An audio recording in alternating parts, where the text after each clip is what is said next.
وسهلا. بس عليكم. مرحبا. اهلا وسهلا. مرحبا. هذا الخطيب. مرحبا. اهلا وسهلا. مرحبا. اهلا وسهلا. مرحبا.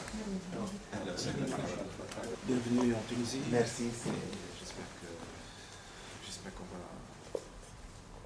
qu'on va avancer sur ce dossier comme sur plein d'autres. Un message fort, un message qui aussi donnait de l'espoir pour construire certainement des ponts nouveaux. La Tunisie, c'est un pays modèle pour le combat que vous avez mené. Il doit nous permettre justement de construire des sociétés.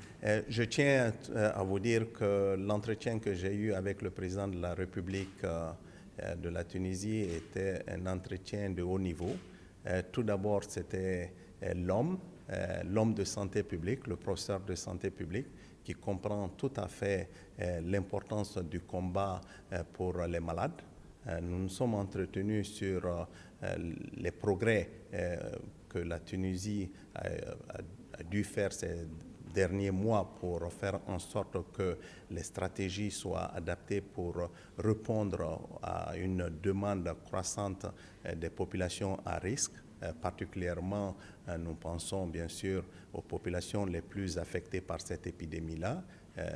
Je dis par exemple les personnes qui s'injectent la drogue ou bien sûr les travailleuses du sexe et les personnes qui sont victimes de discrimination, de stigmatisation. Donc toute une stratégie nationale pour permettre à ces personnes-là d'avoir accès aux services. Mais plus que cela, je pense que ce qui était important, c'était le rôle que la Tunisie peut jouer dans cette lutte contre le sida, en faisant en sorte que la Tunisie devienne aussi un partenaire fort pour l'Afrique au sud du Sahara, produire le médicament, faire en sorte qu'il y ait des transferts de compétences pour aider à réduire la dépendance vis-à-vis des pays en dehors du continent africain.